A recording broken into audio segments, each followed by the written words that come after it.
Bonsoir à tous, bienvenue sur Public Sénat. Ravi de vous retrouver pour un nouveau numéro dont va plus loin. Un OVPL spécial, évidemment, autour de la démission de François de Rugy. C'est l'événement politique du jour.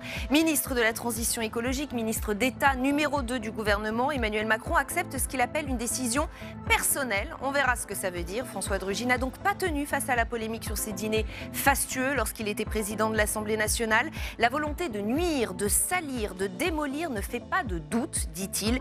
Il vise directement Mediapart et porte plainte pour diffamation. Mediapart qui sort de nouveaux éléments, peut-être même ceux qui ont précipité sa démission. On verra le détail de tout cela ensemble pendant une heure. Quels enseignements faut-il tirer de toute cette affaire? Quelles conséquences pour le quinquennat Macron? Beaucoup de questions à poser à nos invités ce soir. Je vous les présente dans un instant. D'abord, résumé des dernières heures avec Cécile Sixou.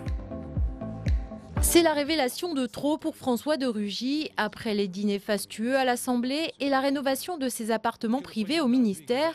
Mediapart révèle que l'ex-ministre de la Transition écologique aurait utilisé entre 2013 et 2014 son indemnité d'élu pour payer une partie de ses cotisations à Europe Écologie Les Verts. La goutte d'eau pour François de Rugy qui a présenté sa démission au Premier ministre Édouard Philippe.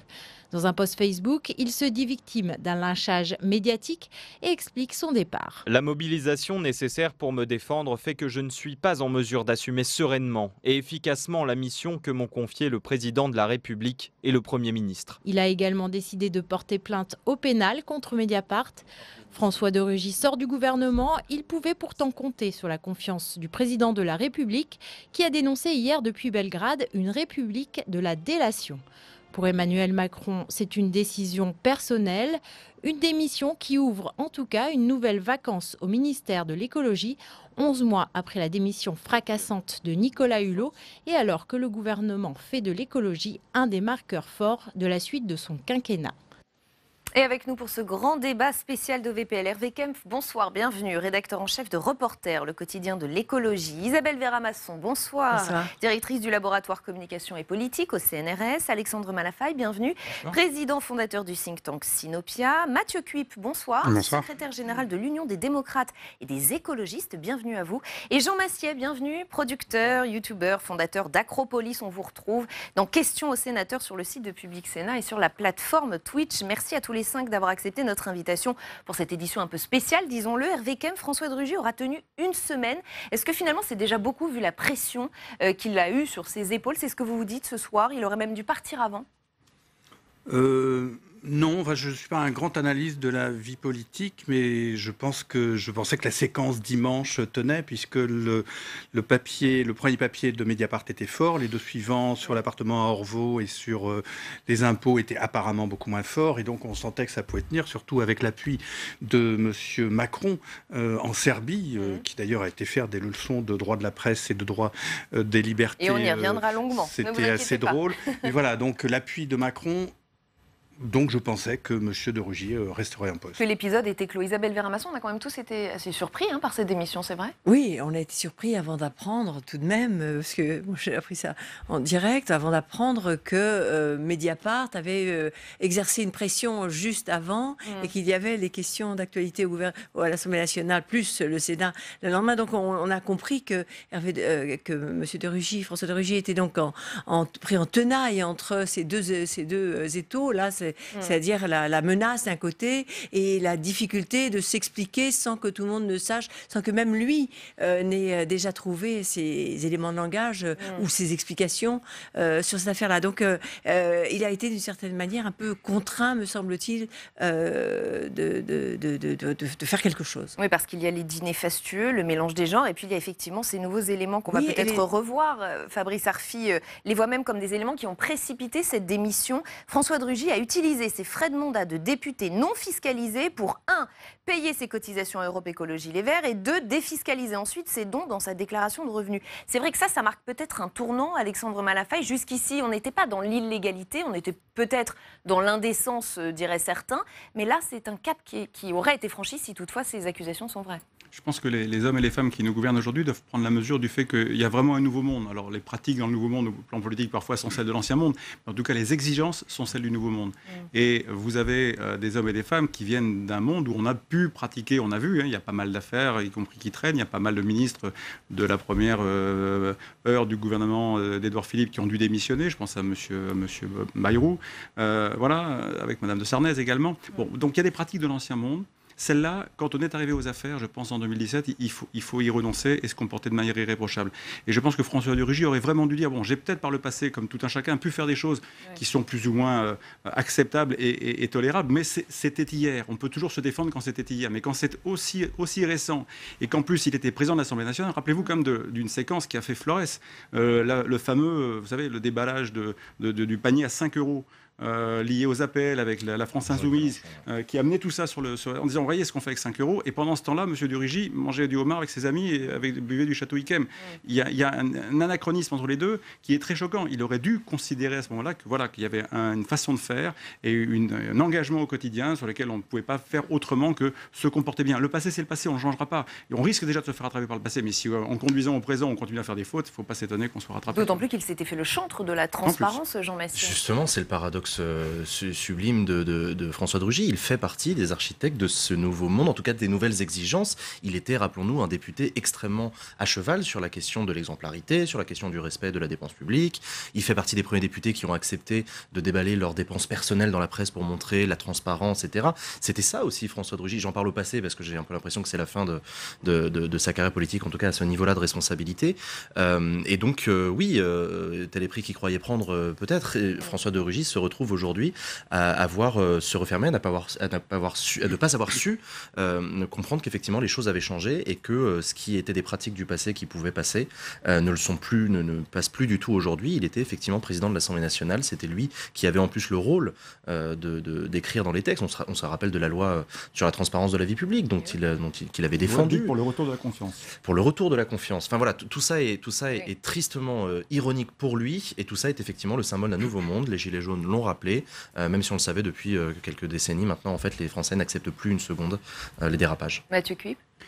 Bon, il y a quand même rien d'illégal. C'est d'ailleurs toute la zone grise. C'est-à-dire que rien aujourd'hui dans les textes ne vous interdit de recevoir vos amis à la présidence de l'Assemblée nationale et d'organiser un dîner convivial. Et donc, au fond, on voit bien que ce qu'on reproche aujourd'hui aux responsables politiques, nationaux et même locaux, est extrêmement différent de ce qu'on aurait pu leur reprocher il y a une dizaine, une quinzaine, une vingtaine d'années. Cela dit, sur François de Rugy, il ne faut quand même pas caricaturer. Moi, je le connais bien parce qu'on a confondé un mouvement politique ensemble il y a 5 ans maintenant. Et il n'a jamais été dans le bling-bling, il n'a jamais été dans la débauche, dans l'affichage. C'est quelqu'un qui est extrêmement réservé dans sa manière d'être. C'est pas quelqu'un qui aime les grosses voitures. C'est pas quelqu'un qui d'ailleurs aime les soirées très arrosées. Enfin, c'est vraiment quelqu'un qui est plutôt un peu austère, un peu raide parfois même. Et donc, caricaturer François de Rugy en personnage qui, au fond, aurait largement profité de sa fonction. Vous voulez dire que ça tombe sur la mauvaise personne, finalement? Oui, alors il est un peu rattrapé effectivement par cette exigence à la fois de transparence qu'il a lui-même portée avec la majorité au début du quinquennat dans cette loi pour le retour de la confiance.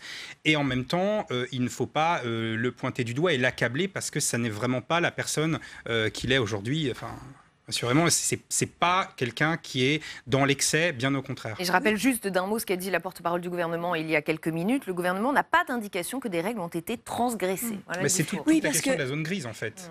La question, c'est qu'on demande aux hommes politiques de mettre en place un nouveau monde dans l'ancien monde. C'est-à-dire dans le décor, dans l'apparat, dans les moyens, dans l'infrastructure d'un ancien monde. C'est vrai, c'est carrément le 17e ou 18e siècle. Hein. C'est-à-dire que... Et donc, vous arrivez dans un hôtel de lacet, vous avez des gens qui vous apportent des... Il y a des habitudes, il y a déjà des codes. À la limite, oui, il faudrait faire Noli me tangere. Non, ne m'apportez pas toute cette nourriture délicieuse. Et pourquoi pas? Et pourquoi pas? Et pourquoi pas? Bien sûr, c'est pas ça que je suis en train de dire, mais il faudrait, pour que ce soit réaliste, pour que ce soit vraisemblable, tout cela, tout changer. Y compris les structures. C'est plus facile d'être. C'est très lourd. C'est ça, mais c'est plus facile d'être sobre quand on habite au 10 Downing Street où l'immeuble est un peu moche ou presque, où de toute façon il n'y a pas de très bonne nourriture et il n'y a pas de bon vin, que lorsque. Donc c'est ça la difficulté. Et c'est tombé sur la mauvaise personne, effectivement. Mais il aurait pu effectivement dire non, on change tout, on bouleverse tout. Il n'a pas eu le temps peut-être ou le courage de le faire. Cela dit, dans l'entreprise, quand vous êtes dirigeant salarié, que vous avez ce type de dérapage avec l'argent de l'entreprise qui n'est pas le vôtre, vous franchissez un certain nombre de règles et ça s'appelle l'abus de bien social. Et ça vous est reproché. Alors, il n'en est pas là. Non, je ne dis pas qu'il en est là. Ah, mais c'est ça qui est important. L'important, Carlos Ghosn, c'est encore une autre histoire. C'est pas le cas là aussi, dans le cas de Carlos Ghosn, il y a un autre élément, c'est quelle valeur ajoutée vous apportez. Est-ce que vous avez démontré que vous produisez du résultat? Alors, on est en attente. Donc, vous êtes obligé de faire attention. Et après, vous avez une obligation de bonne utilisation des moyens qui vous sont confiés. C'est pas parce que vous avez les moyens qu'il faut faire n'importe quoi. Ces moyens, il faut les utiliser à bon escient. Vous avez le droit, évidemment, de mettre à votre table ce que vous voulez mettre pour recevoir comme il le faut les bonnes personnes. Il semblerait que là, il y a eu des repas. Mélange des genres. C'est ce que dit Mediapart. Dans une boîte, c'est ABS et vous allez au tribunal. Il faut être très très clair aujourd'hui. Donc on ne peut pas raconter ça. Et quand on entend la questure de l'Assemblée qui explique que finalement on a un peu de mal quand même à contrôler toutes les factures des dépenses de la présidence de l'Assemblée, ça fait sourire aussi parce que dans les boîtes, on va jusqu'au dernier ticket de métro et tout est regardé et contrôlé, y compris par les URSSAF. Donc c'est là où c'est difficilement audible. Mais y compris dans d'autres parlements en Europe, c'est le cas au Bundestag allemand ou par exemple au Parlement européen. La présidence du Parlement européen est extrêmement contrôlée. Les questeurs au Parlement européen sont beaucoup plus précis dans le contrôle des dépenses engagées par la présidence du Parlement, qui est une présidence tournante à mi-mandat, etc. Et vous n'avez absolument pas le droit de déraper. Et vous n'organisez pas de dîner avec vos amis quand vous êtes président du Parlement européen. Alors, on va écouter plusieurs réactions tout au long de cette heure ensemble. Beaucoup de réactions dans toute la classe politique, vous vous en doutez, et en particulier au Sénat. Je voudrais d'abord qu'on écoute celle du groupe La République En Marche. François Patriat et André Gattolin, les mots qu'ils emploient sont assez intéressants. Écoutez. C'est une décision de responsabilité et de sagesse. Dans la situation où était François de Rugy, et je mets bien les bémols sur les reproches qui lui sont faits, comprendre qu'il est aujourd'hui un handicap pour le gouvernement et qu'il vaut mieux, à ce titre-là, faire preuve de responsabilité et de courage un peu pour pouvoir ne pas entacher l'image d'un gouvernement aujourd'hui qui travaille et que je soutiens. La situation était inévitable. Je pense que les faits étant avérés ou non, confirmer ou invalider les faits, notamment pour un ministre d'État, qui plus est, un ministre de l'Environnement, que ce soit du homard, des langoustes ou autre, il y avait une atteinte à l'image. Tout ça ne se reportait pas simplement sur sa propre personne, mais sur l'ensemble du gouvernement et affectait l'image. Donc je pense que c'était une question de temps, la question aussi peut-être qu'il atterrisse face à la situation, et je crois qu'il a tiré les bonnes conclusions. Pardon, mais ce qu'on ressort de ces extraits, c'est un peu bon débarrage, Jean Massier, non? Il est un peu lâché par son propre camp. Oui, en même temps, c'est marrant de voir ça dans la salle des conférences, qui est absolument magnifique. C'est toujours le paradoxe du Sénat. Mais bon, effectivement, ce que disent les sénateurs En Marche, c'est exactement ce qui est attendu de la part d'un sénateur En Marche, c'est-à-dire de constater le fait que, objectivement, là, ça devenait difficilement tenable. Vraiment, la 24 heures de plus, révélation après révélation. En fait, ce que ne voulait pas l'exécutif et la majorité, c'est que ce soit à nouveau un feuilleton de l'été. Il y a eu le traumatisme Benalla l'année dernière, cette espèce de vraiment le feuilleton de l'été, on en apprenait tous les 2 jours, il y avait une nouveauté, c'était l'enfer pour l'exécutif. Là on a vu un exécutif qui a commencé à paniquer, en confirmant de Rugy sans trop savoir, en attendant de plus savoir un peu plus. On a commencé à avoir un début de panique, on ne sait pas trop ce qu'on fait, on n'a pas trop d'infos. Emmanuel Macron qui évite la question en disant j'ai demandé au Premier ministre de se saisir. Bref, le début de l'enfer. Et donc finalement la décision qui est prise aujourd'hui, peut-être un peu tard d'ailleurs, je pense qu'il aurait dû être limogé en fait assez rapidement pour justement, du point de vue de l'exécutif, et ils auraient eu meilleur jeu d'en fait mettre fin assez rapidement au truc. Donc du coup oui effectivement. Et on apprend que Barbara Pompili dénonce la légèreté de François de Rugy, elle aussi, qui était une proche de François de Rugy. Il est un peu lâché de toutes parts quand même. Hervé Kempf, ça vous inspire quoi? Ça m'inspire 2 choses. D'une part, ça fragilise une fois de plus le président de la République, puisque là, il a contredit. Il est contredit, puisqu'hier, une fois de plus, il a dit on ne bougera pas, c'est de la délation, etc. Donc, fragilisation de M. Emmanuel Macron. Deuxième chose, effectivement, mais ça a été dit très bien, il y a un tel décalage entre le mouvement des Gilets jaunes, qui a quand même été le grand mouvement politique et social, et peut-être n'est-ce pas fini, et populaire de l'année, et qui a mis en avant notamment la difficulté quotidienne de vie. Donc là, on sent qu'il y a 2 mondes, et ces 2 mondes ont percuté. La troisième chose... Ce genre d'affaire fait particulièrement mal après les Gilets jauns. C'est-à-dire les homards et le champagne, ça ne peut plus passer après le mouvement. C'est parce qu'il y a eu les Gilets jaunes que les homards sont insupportables. Voilà. Et troisième point, excusez-moi de finir ce point, c'est que c'est aussi le ministre de l'écologie. Donc cela fait 2 fois 1 an à peine après que M. Hulot ait quitté le gouvernement en disant « on ne me laisse pas travailler et avancer dans la voie de la transition écologique ». On a là quelqu'un dont on va revenir sur le bilan, mais ce qui fragilise énormément M. de Rugy, c'est surtout que son bilan écologique est très faible. C'est-à-dire, qu'est-ce qu'il a fait? En gros, pas grand-chose. Et juste une anecdote, moi j'ai beaucoup suivi son compte Twitter, comme certains autres, et le nombre de tweets que M. de Rugy faisait pour dire « Monsieur, ce que fait M. Macron est bien, ce que fait le gouvernement est bien », et le nombre de tweets qu'il faisait relativement à des questions écologiques était extrêmement minime. Donc là, on a aussi une défaite, c'est-à-dire il n'y a pas de politique écologique. Mais François de Rugy n'en a pour autant pas fini avec la politique, puisqu'on apprend, d'après plusieurs médias, qu'il retrouvera son siège de député le mois prochain, Mathieu Cuip. Oui, ça c'est la loi. Vous quittez le gouvernement, un mois plus tard, vous redevenez parlementaire si vous l'étiez avant.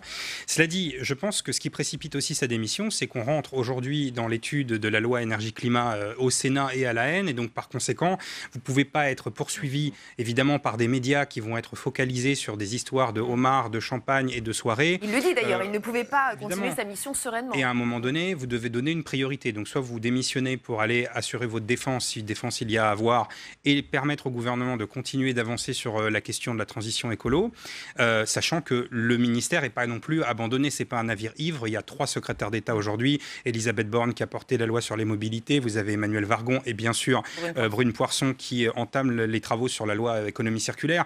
Donc au fond, les choses avancent et je pense que François de Rugy a posé un acte à un moment responsable pour permettre de travailler sereinement sur des questions qui sont pour le coup essentielles et qui intéressent beaucoup les Français. Pour poursuivre sur cette question de ce camp qu'il aurait peut-être un peu lâché, parce qu'effectivement il n'en a pas trouvé beaucoup des soutiens ces derniers jours. Juste cette info de BFM, une tribune de soutien à François de Rugy aurait circulé le week-end dernier, notamment via le réseau Telegram, mais on ne sait a priori pas bousculé pour la signer. Ça a fait flop, il y avait moins de 40 signataires dans le groupe, a confié un député La République En Marche qui a été approché et cité par BFM. Il y a eu de la désinvolture de sa part, il faut un mea culpa sur l'éthique au-delà du côté légal de la chose, a dit un autre. D'autres ont démenti, disant que François de Rugy avait lui-même débranché cette tribune le week-end dernier. Isabelle Véramasson, il n'a pas vraiment été soutenu, il n'a pas vraiment beaucoup d'amis en politique, François de Rugy. Hein. Alors, on a tous été frappés quand l'affaire a commencé, à quel point il avait été peu soutenu, même comme ça du bout des lèvres de sa famille politique. Et effectivement, quand j'ai vu sa démission, j'ai pensé que c'était parce qu'il avait eu cette déception de voir que dans sa propre famille, il ne pouvait pas trouver autour de lui, parce qu'à la veille des questions d'actualité, devant l'Assemblée nationale, il a eu la preuve factuelle qu'il ne pouvait pas compter sur eux au moment du débat et de la remise en question. Et en fait, on sait maintenant que ce n'était pas seulement ça, mais effectivement, alors pourquoi est-ce qu'il a été si peu soutenu? C'est bien évidemment, François de Rugy n'est pas inscrit dans une famille politique. Il a changé beaucoup. Parce qu'il a changé. Il a changé. Alors, il vient de l'écologie. L'autre jour, j'entendais quelqu'un dire « Oh, c'est pas un vrai écologiste ». Alors, c'est absurde. Vous direz la même chose. Non, pas du tout. Personne ne peut dire ça. Vraiment, j'ai discuté avec plusieurs écologistes. Il a commencé sa vie politique.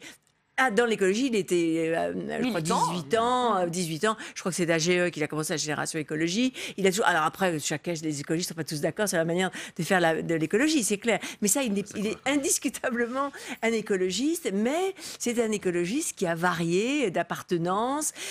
Donc, les Français détestent les gens qui se déplacent d'un parti politique à l'autre. Et puis, il n'a pas tenu, une fois, de manière assez flagrante, sa parole, puisqu'il avait dit qu'il soutiendrait celui qui gagnerait les primaires de la gauche, et il ne l'a pas fait. Donc, il est comme ça un peu... il n'est pas solide sur ses bases, et donc, quand on n'est pas complètement solide sur ses bases, eh bien, évidemment, quand il y a du vent, c'est plus difficile de garder le cap. Et on va revenir sur son bilan à l'écologie. François de Rugy, vous l'avez dit, démissionne moins d'1 an après Nicolas Hulot. Autre départ fracassant du gouvernement, vous vous en souvenez très certainement, en septembre dernier, certains commencent à parler d'un ministère maudit. C'est pourtant le ministère au centre de toutes les préoccupations. C'est en tout cas l'avis des sénateurs socialistes Rémi Féraud et Martial Bourquin qu'on écoute, et je vous fais réagir ensuite. Et je pense que cette démission, qui en plus symboliquement intervient pile 1 an après le déclenchement de l'affaire Benalla, est évidemment un gros affaiblissement politique pour Emmanuel Macron et le Premier ministre. Le ministère de la Transition énergétique est certainement un des ministères les plus importants. Et il n'était plus en condition de pouvoir mener à bien sa mission. On a un gouvernement qui est vraiment ébranlé avec le mouvement des Gilets jaunes, avec l'affaire, le départ de M. Hulot, maintenant le départ de M. de Rugy. On a un gouvernement qui est vraiment en difficulté.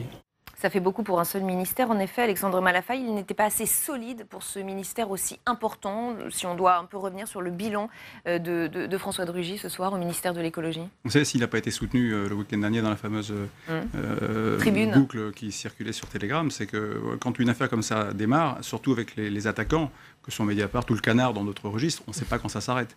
Donc c'est extrêmement difficile de prendre position pour, parce que vous êtes vite rattrapé par les affaires ou par la machine, et puis après finalement les alliés se retrouvent entachés et même suspects, quoi. Et après, est-ce qu'il était assez solide ? C'est le problème de ce de ce gouvernement, c'est le problème de la façon dont Emmanuel Macron est arrivé aux affaires, de manière rapide, en n'ayant pas forcément réussi, en tout cas, constituer autour de lui une équipe très solide. Il a fait du en même temps, il est allé chercher des personnalités de talent.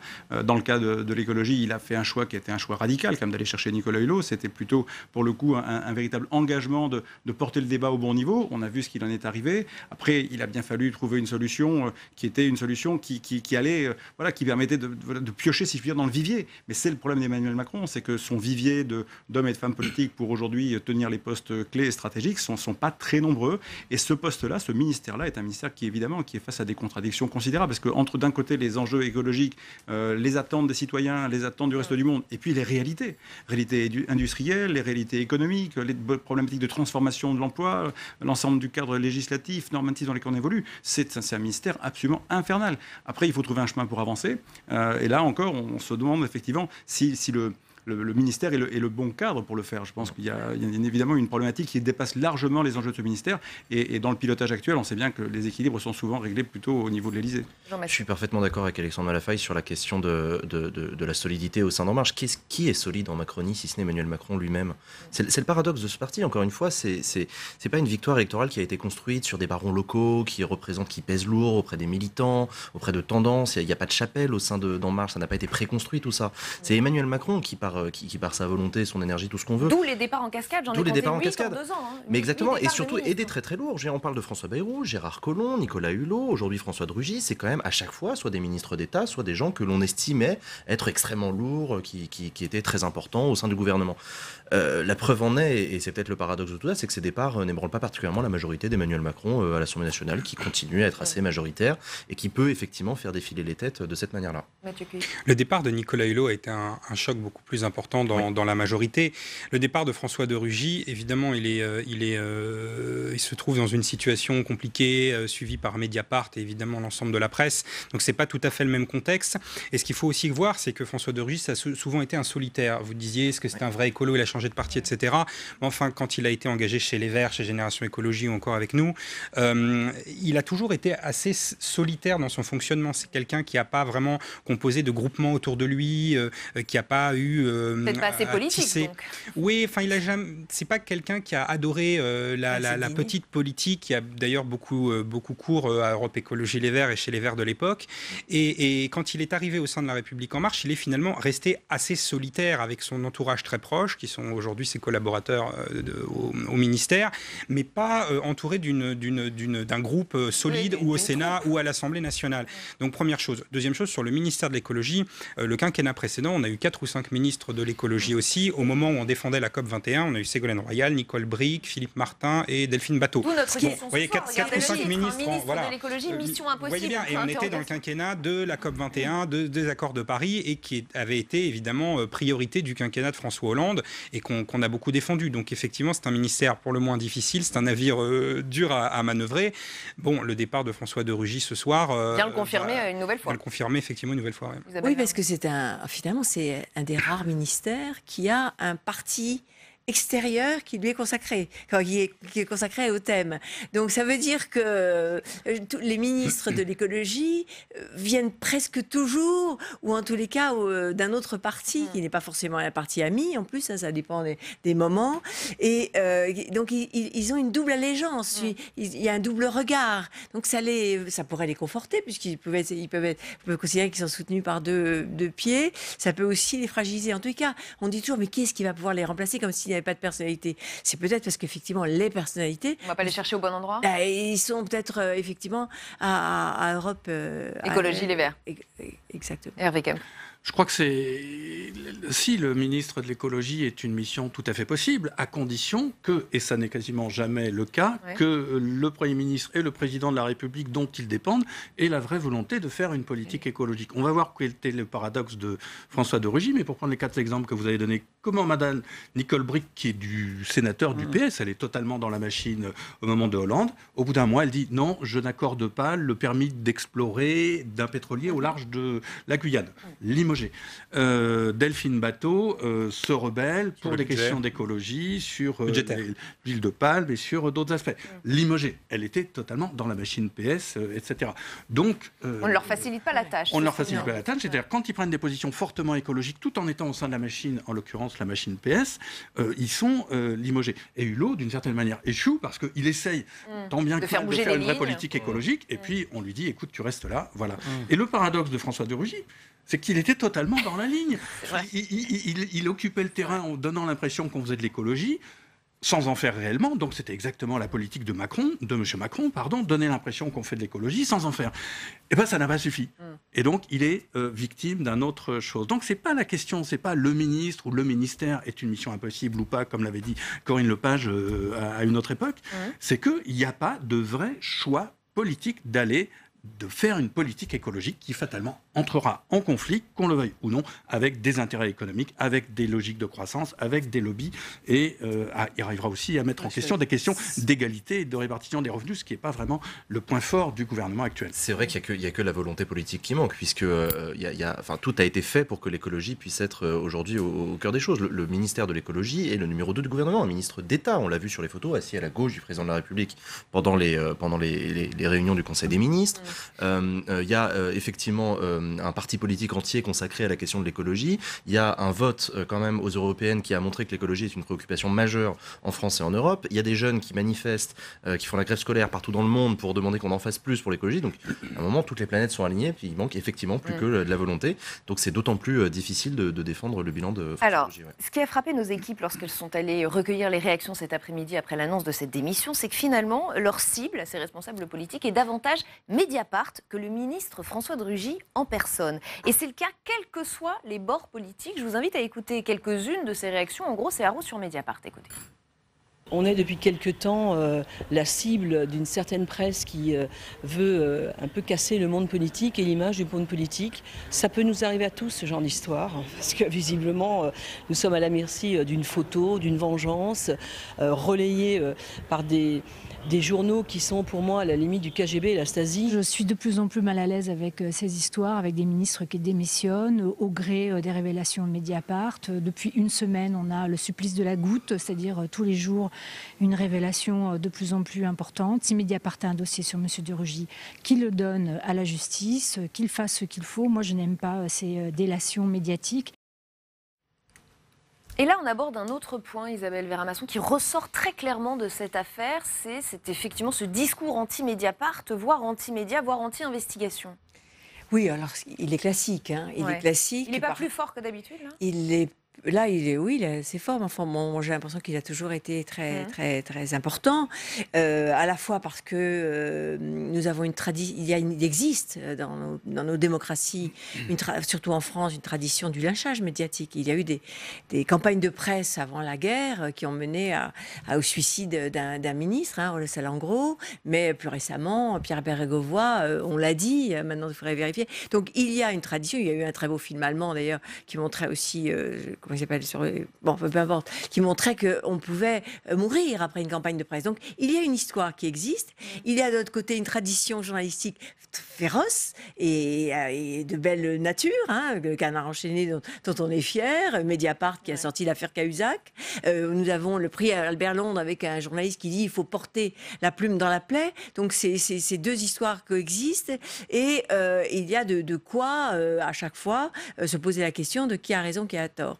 Moi, je crois que Mediapart a un rôle effectivement important dans la République, mais il faut aussi que Mediapart ne se laisse pas enivrer par le pouvoir qu'il a. Et je pense que de la part de l'exécutif C'est ce que vous actuellement, ressentez? Vous il y a pensez que Mediapart moi, se j'ai laisse repris les articles de Mediapart sur François de Rugy, et j'ai trouvé que le ton n'était pas objectif et factuel comme il le non, dit. parce que quand il dit les participants se souviennent surtout des champagnes et des vins offerts par les autres, pas les participants, certains participants. Nous avons eu sur les plateaux quelques participants qui disaient qu'ils n'avaient pas eu un vin extraordinaire et que la nourriture n'était pas si extraordinaire que ça. Quand il dit les convives appartenaient tous au cercle relationnel de François de Rugy, il y a plein d'hommes politiques, dont Serge Raffi, qui disaient qu'ils ne connaissaient même pas François de Rugy. Donc le tous, le lait, les adverbes qui sont collés à ce... Donc c'est orienté idéologiquement. C'est orienté, c'est violent, c'est brutal. Alors je sais, on a tous discuté avec Élie Plenel, c'est pour lui un moyen que ces articles ne retombent pas, parce que ça existe. Hein. Il y a eu des accusations chez Mediapart sur des hommes politiques qui sont tombés, personne n'en a reparlé le lendemain. Qui ont fait flop. Qui ont fait flop, et finalement on continue à être corrompu sans que personne n'en parle. Donc il y a une technique journalistique qui oblige aussi les autres à reprendre, mais on voit bien qu'il y a, lorsqu'il s'agit d'une personne qui n'est pas un bandit de grand chemin comme François de Rugy, il y a quelque chose de là qui peut faire peur. Parce que je lis la réponse de Mediapart. L'information a été plus forte que la communication. Réponse cinglante faite à l'AFP de Mediapart, Alexandre. Non, il y a un cocktail infernal qui est en fait le journalisme d'investigation, qui est une nécessité qu'il faut préserver, qu'il faut sanctuariser, parce qu'on a bien vu dans l'histoire à quel point c'était utile. Ensuite, vous avez l'utilisation de l'information. C'est-à-dire que cette façon que vous avez racontée, qui consiste à présenter les faits d'une manière qui est orientée, qui est biaisée, ça c'est pernicieux. Et c'est vrai qu'on a vite fait de dire le « des » ou « les », c'est pas la même phrase. Non, c'est pas la même phrase. On est régulièrement sur des plateaux télé, repris par tel ou tel adversaire politique ou idéologique, qui prend votre phrase et en fait généralise tout d'un coup. Or non, on est obligé souvent de reprendre la main pour dire non, je n'ai pas dit ça. J'ai parlé d'une catégorie 2, j'ai pas dit « les ». Et ça change pour tout. Et à côté de ça, troisième élément, ingrédient, vous rajoutez les médias et surtout la partie médias sociaux. Et vous avez un cocktail infernal. Et une fois que le coup est parti, c'est redoutable. Ce qui est terrible, et ça je crois qu'on peut tous, si je puis dire, s'en inquiéter, c'est que ça rajoute un peu plus de difficultés au système actuel pour exercer ce qu'il est à faire, c'est-à-dire pour gouverner. Et vous savez, quand un accident d'avion se produit, c'est extrêmement rare qu'il n'y ait qu'une seule faute de pilotage qui explique le crash, quoi. Et là, on est dans un avion qui, depuis des années et des années, a du mal à atteindre ses destinations et où on est de plus en plus en train d'abîmer l'appareil en vol. Et à un moment donné, si on dit, tiens, il y a beaucoup de gens qui redescendent dans la rue à l'automne et qui réussissent le coup de trop, il ne faudra pas s'étonner que l'avion se soit crashé. Je suis quand même assez surpris par les réactions qu'on vient d'entendre, parce que des parlementaires comparent des rédactions nationales à la Stasi, au KGB, c'est quand même particulièrement surprenant et choquant. Après Mediapart, ils ont une tradition effectivement de feuilletonner leurs révélations, on sait comment ils fonctionnent. Le Canard enchaîné avait fait exactement la même chose. Le Canard avec enchaîné l'affaire fait pareil, c'est une certaine presse qui est une presse d'investigation, qui est nécessaire dans le pays.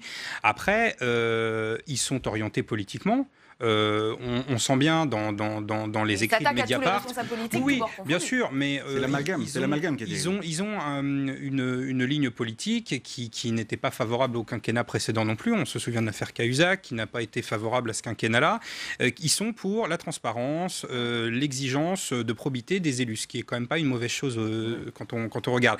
Après, au fur et à mesure des révélations sur François de Rugy, certaines étaient quand même un peu, je dois le dire, tirées par les cheveux, notamment sur cette histoire de logement où en fait c'est son propriétaire. Alors, si vous devez à chaque fois vérifier auprès de votre propriétaire que lui-même ne fraude pas, on rentre dans une histoire. Il y a quand même un petit goût ils ont voulu se faire de Rugy à un moment donné. Même si le fond des révélations, si encore une fois, rien n'est illégal, c'est d'ailleurs toute cette histoire de zone grise, mais c'est effectivement répréhensible sur le plan moral. Et quand on est un responsable politique de premier plan, on assume les actes qu'on a posés. Jean Messier. On ne peut pas comparer Mediapart avec la presse pamphlétaire des années 30. C'est pas possible, c'est pas acceptable. Mediapart n'a jamais appelé au meurtre de qui que ce soit, n'a jamais appelé qui que ce soit à faire quoi que ce soit. D'ailleurs, d'une manière générale, le Mediapart n'appelle pas. Mediapart révèle des faits qui peuvent être très dérangeants. Voilà. Le seul problème que je vois avec Mediapart, en fait, c'est que c'est parmi les seuls à le faire, ce boulot-là. C'est que la presse d'investigation va très mal, elle est très chère, très très compliquée à financer. Mediapart sont les seuls à avoir trouvé un... Benalla, c'est le Monde, quand même. Oui, mais la cellule d'investigation du Monde, justement, elle s'est barrée à l'époque pour créer Mediapart. C'est aussi ça, la vérité, c'est que qu'est-ce qui fait l'investigation aujourd'hui comme cœur de métier principal, à part Mediapart Mediapart et un petit peu Le Canard. Il reste France 2, il reste Radio France, qui sont d'énormes mastodontes de la presse, et c'est heureux. En plus, c'est du service public, tant mieux, on en a besoin. Qu'est-ce que vous voulez dire par là, qu'il y a Ce que je veux dire, c'est que urgence à les garder, ces rédactions il y d'investigation? a plus que ça. Il y a une urgence à sanctuariser les financements de la presse d'investigation pour que la presse d'investigation n'ait pas besoin de courir après des abonnements. Non, justement. Et effectivement, je trouve ça un peu dur. Non, parce que c'est un peu le problème, c'est que du coup, on se retrouve avec des responsables politiques qui viennent des Républicains, donc qui ont gardé l'affaire Fillon au travers de la gorge, qui sont les premiers à vouloir tomber à bras raccourcis sur les journalistes. On se souvient de Cédric O qui parlait d'un tribunal de la presse, là, d'un truc encore, un conseil déontologique de la presse qui prendra des sanctions. Donc vous voyez aussi le petit jeu auquel on assiste. Il y a une petite musique où aujourd'hui, effectivement, les médias, c'est mal vu, c'est pas populaire. On l'a vu aussi avec les Gilets jaunes d'ailleurs. Donc en fait, c'est un peu les victimes faciles permanentes, les journalistes. Mais de là, employer des mots comme victoire de la délation. Non, on arrête de. Enfin, moi, ça me rend dingue d'entendre parler de ces mots-là, de presse pamphlétaire des années 30. Non, il n'y a pas de délation, il n'y a pas de lynchage, il n'y a pas d'attaque. Il y a des révélations. Rien de personnel. De temps en temps, vous avez des enquêtes qui sont vraiment faites à charge avec des arrière-pensées. Vous prenez, il y a une journaliste de l'opinion il n'y a pas très longtemps qui est tombée dans, si je puis dire, qui a été attaquée par plusieurs médias. Il y avait une arrière-pensée clairement dirigée contre elle. Ça, c'est pas satisfaisant. Il faut toujours faire attention. Il n'y a pas simplement que la volonté de bien faire son métier. De temps en temps, il y a des arrière-pensées politiques, idéologiques. Voilà, on sait que Edoui Plenel a des convictions. Donc à un moment donné, quand il fait son travail, il le fait. Et à un moment donné, quand il présente les faits, il les présente comme il a envie de le faire. Alors tout le monde fait ça. Hein. Je veux dire, il n'est pas le seul. Lui, il le fait avec un talent certain et une grande efficacité. En plus, en général, quand il révèle quelque chose, exactement, ils sortent des informations qui sont vraies, qu'ils sont allés chercher. Après, ils en font l'exploitation qui les faits sont libres et les faits sont réels, les faits sont libres. Je crois que c'était la devise de Sud-Ouest ou quelque chose comme ça. Quand il oppose D'abord, parce que je suis un petit peu journaliste, pas un petit peu, mais totalement journaliste. Oui, vous l'êtes complètement. Donc ça, un premier point. Mediapart est un journal indépendant. Vous l'avez rappelé, il y en a très peu. Il y a Mediapart, Le Canard enchaîné, Reporter, Basta, quelques-uns d'autres, mais maintenant la presse... Indépendant politiquement, financièrement... La presse indépendante financièrement, ce qui est la clé de tout. C'est-à-dire que Mediapart dépend de ses abonnés, Reporter de ses donateurs, lecteurs, Le Canard enchaîné de ses acheteurs. Nous, ce type de presse, nous, et je dis nous parce qu'il y a un collectif, d'une certaine manière, informel, nous sommes indépendants à la différence du Monde, des Échos, de l'Opinion, de toute la bande, Le Parisien, L'Express, L'Observateur, qui appartiennent à des milliardaires, à des puissances financières ou autres. Donc c'est un point important. C'est-à-dire que la liberté d'investigation, plus simplement d'enquête, dépend aussi de la possibilité de le faire parce que la rédaction le fait. La deuxième chose aussi, c'est qu'il arrive que l'on fasse une enquête et ça ne marche pas toujours. L'enquête, par exemple, dans le cas de Rugy, est intéressante, mais on peut effectivement l'analyser presque techniquement, y voir quelques faiblesses, la façon dont elle est feuilletonnée. Et puis, ce qui est intéressant dans une enquête, vous sortez quelque chose qui vous paraît fort, c'est quand même la vie des journalistes qui essayent de sortir de l'information un petit peu originelle. Puis parfois ça marche et parfois ça ne marche pas. Qu'est-ce qui fait que là ça marche ? C'est pour toutes les raisons qu'on a dites avant dans le reste du débat. Mais est-ce qu'il n'y a pas un projet plus idéologique, plus politique, dans le feuilletonnage, dans la manière de présenter Si, mais c'est presque une façon technique de le faire. Voilà, c'est une façon technique. On a une série d'informations, comment on va titrer, comment on va perler les choses, etc. Qu'est-ce qui fait que ça marche ou pas ? Il y a plein d'enquêtes dans Mediapart ou ailleurs, dans les autres médias, qui n'accrochent pas le lecteur, alors qu'elles sont tout aussi bonnes, voire meilleures. Donc là, il y avait une fragilité interne qu'on a détaillée. Mais troisième point aussi, et qui renvoie à la première chose que je disais, c'est que ces députés, on est dans un système politique qui est extrêmement fragile. On a parlé des européennes, un taux de participation qui est quand même très faible. Des députés, une majorité absolue à l'Assemblée nationale par ces députés En Marche qui ont une base électorale réelle extrêmement faible. Des médias qui sont largement tenus. Donc on a aussi le fait que le système démocratique lui-même ne fonctionne pas bien. Le système de déontologie interne ne fonctionne pas bien. Le système de contrôle interne ne fonctionne pas bien. Ce qui fait que qu'est-ce qui reste ? Il reste quelques médias indépendants et puis quelques pouvoirs indépendants qui restent. Et quand quelque chose, c'est comme un éclair qui tombe, une étincelle qui tombe sur vous voyez l'image, quelque chose qui est prêt à prendre feu, ça prend feu. Alors que si on est dans un écosystème équilibré, avec un peu d'humidité, avec des fours à essai, etc., vous pouvez avoir une étincelle, ça ne prendra pas feu. Là, on est aussi, ça révèle quelque part la faiblesse fondamentale de notre système démocratique dans l'état où il est. Et dans le discours qu'on entend de la part des responsables politiques, et en particulier de certains de la Macronie, est-ce que c'est pas un peu dangereux ? C'est ce que disait un peu Fabrice Arfi dans son interview à Brut. On tue le messager pour tuer le message. Isabelle Verhamasson. Oui, bien sûr. Alors ça, c'est vraiment la la petite guerre entre le chat et la souris. Il y a un vrai bras de fer, là. Il y a un vrai bras de fer, là aussi, qui est une guerre ancienne. Elle est aussi ancienne que la presse. La presse est née politique. Hein. C'est le politique qui a créé la presse en France, hein, qui a créé la presse. Et puis après, l'histoire de la presse, c'est une longue histoire de l'indépendance par rapport à ce politique, avec des moments, des avancées et des reculs. Donc la tentation du politique, c'est de contrôler l'information, et l'espoir de la presse, c'est de s'en libérer.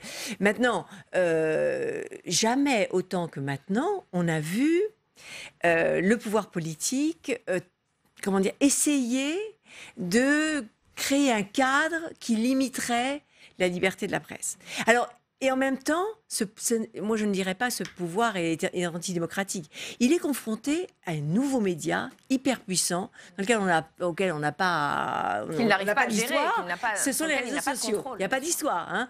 La loi 1881, elle est formidable jusqu'à maintenant, jusqu'aux réseaux sociaux. Jusqu'à l'arrivée de Facebook. Voilà. Donc on ne fait rien et on est magnifique. On s'inscrit dans cette tradition et ne rien faire.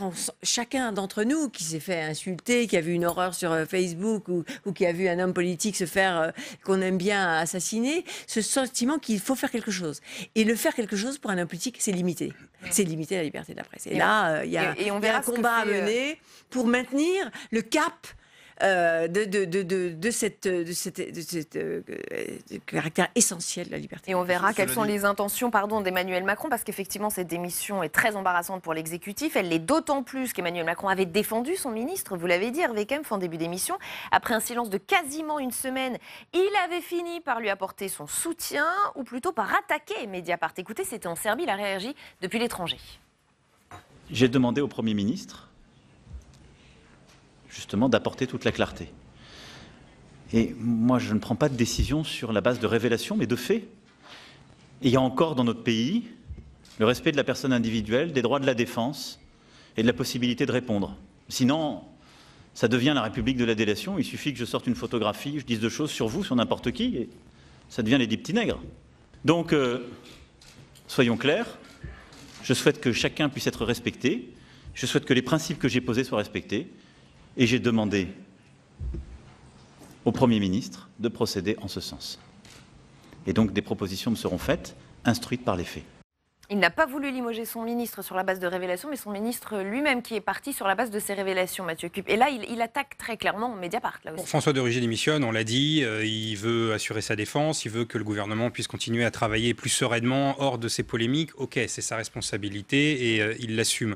Sur les propos du président de la République, je crois surtout que cette majorité, au fond, qui est très nouvelle, y compris les nouveaux ministres, les parlementaires, ils n'ont pas forcément l'habitude, comme les autres partis plus installés, d'une relation avec la presse. Et on a vu en début de quinquennat l'envie de sortir par exemple la salle de presse de la cour de l'Élysée. Alors voilà, aujourd'hui ça fait 2 ans que la majorité est installée, finalement ils sont revenus sur cette décision, la salle de presse elle restera à la présidence de la République, mais tous les pouvoirs ont été à un moment en conflit avec les médias. On se souvient du quinquennat précédent ou du quinquennat de Nicolas Sarkozy, où on se souvient des couvertures d'hebdomadaires qui tiraient à boulet rouge sur le pouvoir, et le pouvoir qui essayait, que ce soit Mediapart, Le Point, Le Monde, etc., de limiter, de contenir au fond la velléité journalistique, de faire son boulot d'enquête et de révélation. Notamment en essayant de les séduire parfois. Hein. Bien sûr, très souvent. Oui. Et là aujourd'hui, ce pouvoir se méfie beaucoup de la presse. On l'a vu notamment dans le cadre de la campagne présidentielle.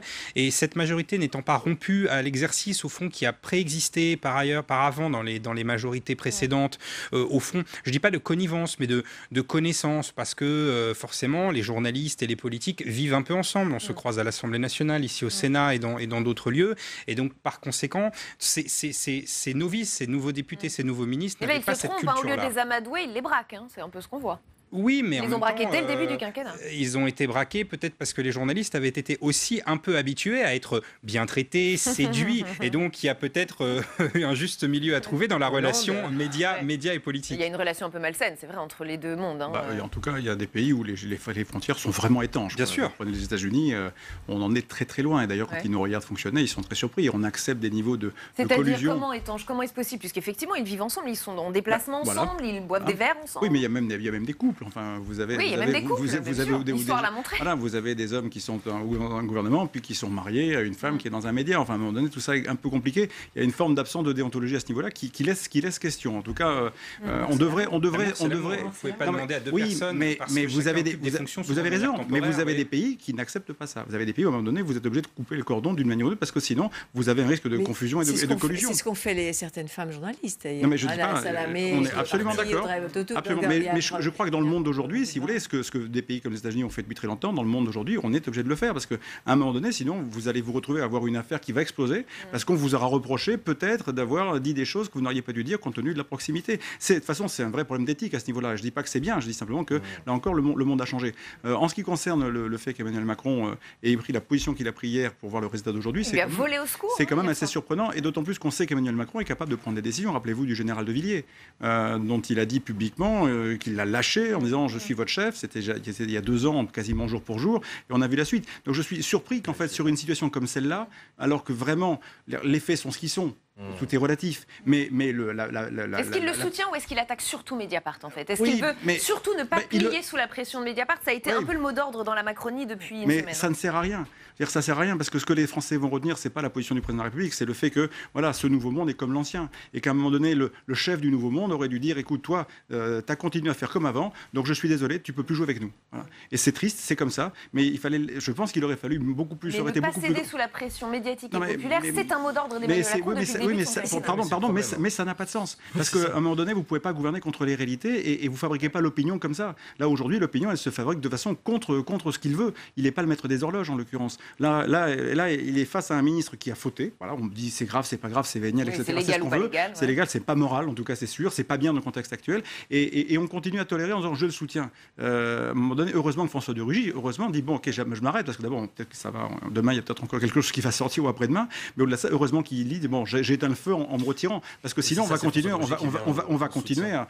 D'où le communiqué de l'Élysée, d'ailleurs, tout à l'heure, c'est une décision personnelle. C'est-à-dire qu'Emmanuel Macron, a priori, ne cautionne pas, ne valide pas ce départ. Oui, non, mais on en est là. C'est-à-dire que c'est François de Rugy qui vient au secours d'Emmanuel Macron en démissionnant et en lui retirant l'épine du pied. Et je suis bien d'accord, je ne comprends pas pourquoi est-ce que la décision est venue si tard, et je ne comprends pas pourquoi elle est venue de François de Rugy. Ça aurait dû être Emmanuel Macron qui, dès le début, justement, en tirant les conclusions de l'affaire Benalla, dit alors moi, par contre, on va arrêter tout de suite. Il y a des révélations qui sont graves, il y a des faits qui, effectivement, ne correspondent pas à la volonté que j'exprime depuis le début de mon quinquennat. C'est terminé. Merci, monsieur de Rugy. Ça a été très sympa d'être là, et on passe à autre chose. Voilà, ça aurait dû être quelque chose. Et là, il tuait le truc, et voire même il s'en tirait renforcé. Et là, effectivement, il se retrouve depuis l'étranger à attaquer un média français, à être sur la défensive, à défendre un ministre en disant qu'en plus c'est pas vraiment de sa responsabilité, c'est de celle du Premier ministre. Enfin bref, vraiment il y a un problème. Emmanuel Macron n'arrive pas à gérer ce genre d'affaires-là. Il s'en sort toujours pas. Deux choses. D'une part, je suis pas tout à fait d'accord avec vous. Je pense que M. Macron est toujours dans le rapport de force. Je tiens, je ne cède pas. Et donc, je pense qu'il dans sa politique en général. Il assumait le fait que M. de Rugy ne démissionne pas. Il a encore dit hier. Donc voilà. Deuxième chose, ça l'affaiblit, mais ça on l'a déjà dit. Et troisième chose, il a aussi un problème politique. C'est que il a prétendu, vous me permettez ce terme, de dire que l'écologie serait le deuxième acte de mon quinquennat, etc. Et puis, après avoir que M. Hulot l'ait abandonné, il perd quand même ce qui était une des pièces maîtresses de cette transition écologique, qui est son ministre. Et donc, d'ailleurs, comment il va retrouver? Alors, est-ce que je vais aller chercher Canfin? Mais M. Canfin, il est président de la Commission développement durable au Parlement européen, donc est-ce que je vais aller chercher une expert? Il y a Ségolène Royal, oulala, elle est quand même très compliquée, c'est ingérable. Donc, il est quand même dans la grande difficulté. Voilà. Oui, Isabelle Ramasson, pardon. Ce qui est difficile peut-être à saisir, pas comprendre, il est suffisamment intelligent, c'est que les médias sont incroyablement critiqués et pas aimés. Et on sait que si on veut se remonter un petit peu le moral, et la notoriété, il suffit de critiquer les médias, ce que fait Trump abusivement. Et pourtant, ce qui vient dans les médias, les informations qui viennent dans les médias, ne sont pas discréditées par avance. On pourrait imaginer que, et peut-être est-ce que Emmanuel Macron pense ça, c'est-à-dire que le fait que ça vienne d'un lieu qui n'est pas de toute façon valorisé, peut-être, et en fait non, les informations qui viennent des médias sont valorisées par les Français, surtout lorsque ça touche à ce qui est pour les Français essentiel, c'est-à-dire l'égalité, et surtout la haine du privilège, et ce que l'on retrouve trouve de commun entre Benalla et Rugy, c'est cette espèce de sentiment que les Français ont qu'il y a des privilégiés qui se gobergent avec leurs femmes éventuellement, c'est-à-dire qu'il y a le côté Marie-Antoinette n'est jamais très loin et on a utilisé contre de Rugy sa femme, et de la même manière que Benalla, il y avait un petit soupçon de vie personnelle qui ne serait pas tout à fait légitime. Et là, quand on a ce cocktail vie privée et privilège, plus rien ne vous protège. Juste pour ajouter, pour dire que quand les moyens qu'on accorde à un homme ou une femme politique deviennent à être considérés comme étant des privilèges, c'est la fin de la possibilité de gouverner, quoi. Et c'est là le drame de l'affaire actuelle et de toutes ces affaires qui révèlent quoi. Si demain on vous enlève les moyens parce que c'est des privilèges, vous n'avez plus de moyens pour gouverner, c'est terminé, quoi. Le bras de fer, c'est le paradoxe. Le bras de fer qui oppose la Macronie à Mediapart prend des proportions assez inédites, on l'a vu, et cela fait suite à 2 années de relations déjà compliquées entre le chef de l'État et la presse dans son ensemble. Edoui Plenel l'a rappelé dans un tweet cet après-midi de réponse aux attaques présidentielles, je le cite. De nouveau, il l'avait déjà fait dès son élection en 2017, Emmanuel Macron assimile à de la délation le travail légitime d'information de la presse garanti par tous nos textes fondamentaux. Décidément, la culture démocratique a déserté cette présidence. Du coup, on s'est un peu replongé dans les archives et ce qu'on constate, c'est qu'Emmanuel Macron n'a jamais été tendre avec la presse. Écoutez, souvenez-vous. Les journalistes ne m'intéressent pas, ce sont les Français qui m'intéressent. Peut-être les médias français s'intéressent trop à la communication et pas assez au contenu. Mais si la frustration de ceux qui n'étaient pas là les conduit à poser des questions de ce type, c'est en effet à se poser la question jusqu'au bout de savoir si ça ne devrait pas être totalement fermé aux médias. Je vois un pouvoir médiatique qui veut devenir un pouvoir judiciaire, qui a décidé qu'il n'y avait plus de présomption d'innocence dans la République. Nous avons une presse qui ne cherche plus la vérité. Mathieu Cube, on peut dire qu'il leur avait un peu déclaré la guerre, non, aux médias? Mais depuis le début, il y a, je le disais tout à l'heure, une forme de méfiance de la part du pouvoir et de la majorité. C'est plus que de la méfiance, c'est du mépris. Ça va plus loin que ça quand on écoute les témoignages de journalistes. L'extrait que vous venez de diffuser, qui vient de se terminer, c'était au moment de l'affaire Benalla, où Le Monde avait effectivement beaucoup accusé Alexandre Benalla d'un certain nombre de faits qui n'avaient pas encore été soumis, évidemment, au regard de la justice. Et donc, évidemment, il parle d'une presse qui veut se faire procureur, etc., etc. Mais depuis le départ, cette majorité n'a pas la culture de la relation avec la presse et les médias. Ils s'en sont plutôt méfiés, d'ailleurs plutôt tenus à l'écart, même si les médias ont beaucoup accompagné, notamment la campagne présidentielle du président de la République. Et donc, au fond, c'est une forme d'amour un peu contrit. On ne sait pas trop vraiment, je t'aime, moi non plus. Et donc, là, on voit le président de la République qui effectivement, a une forme de recul prononcé par rapport à la presse. Et bon... En réalité, je pense que les médias lui rendent bien, notamment depuis l'affaire Benalla. Jean Massier. C'est vrai qu'Emmanuel Macron n'a pas vraiment de quoi être rancunier envers la presse. Sa carrière politique a été beaucoup accompagnée, effectivement, par la presse. On se souvient des unes, effectivement, des hebdomadaires. Donc effectivement, mais je suis d'accord avec vous sur le caractère méprisant. Emmanuel Macron a souvent, et vous l'avez montré dans les extraits, utilisé cette idée de les journalistes ne s'intéressent pas aux bonnes choses, les journalistes font mal leur travail, s'ils étaient un peu intelligents, ils s'intéresseraient différemment aux choses. Et je le dis parce qu'il y a des témoignages de journalistes qui parlent même de l'entourage d'Emmanuel Macron, voilà, des équipes d'Emmanuel Macron qui ont ce genre de discours. Oui, absolument. Qui méprisent quelque peu les journalistes. Il y a voilà, un peu de mépris. Ça a été effectivement l'arrivée d'En Marche au pouvoir avec effectivement cette espèce d'arrogance qui a fini par s'éteindre assez rapidement un an plus tard. Mais effectivement, ça laisse des traces. Et c'est marrant parce que Emmanuel Macron n'est pas le seul chef de l'État comme ça. C'est un peu à la mode actuellement dans le monde dans lequel on vit. On voit Donald Trump faire des commentaires en permanence. C'est presque électoraliste, finalement. Mais on n'est pas très loin de ça. On n'est pas très loin, effectivement, de taper sur les médias. C'est assez bien vu dans le monde dans lequel on vit. Bien sûr, mais d'ailleurs, l'opposition, la première, s'en charge très bien. Quand vous voyez la France Insoumise qui a choisi de créer son propre média justement pour lutter contre l'establishment médiatique qui était trop favorable à Emmanuel Macron, eux-mêmes ont fait des médias une forme de bouc émissaire en dénonçant de la désinformation. C'est pas l'apanage d'Emmanuel Macron et de la majorité. Non, Emmanuel Macron est quand même le premier à avoir, si je puis dire, donné des os en pâture aux médias, à ronger à chaque fois toutes ces petites phrases depuis l'étranger qui ont fait qu'on s'est concentré dessus peut-être plus que sur l'essentiel, mais il les a provoqués aussi parce que tout ça était révélateur finalement d'une personnalité qui posait question, et à juste titre qui posait question. Après, moi je me rappelle quand Donald Trump est arrivé aux affaires, il avait décidé de s'attaquer aux services de renseignement américains qui voulaient mettre à vraiment, si je puis dire, à sa botte. Bon, on voit le résultat aujourd'hui.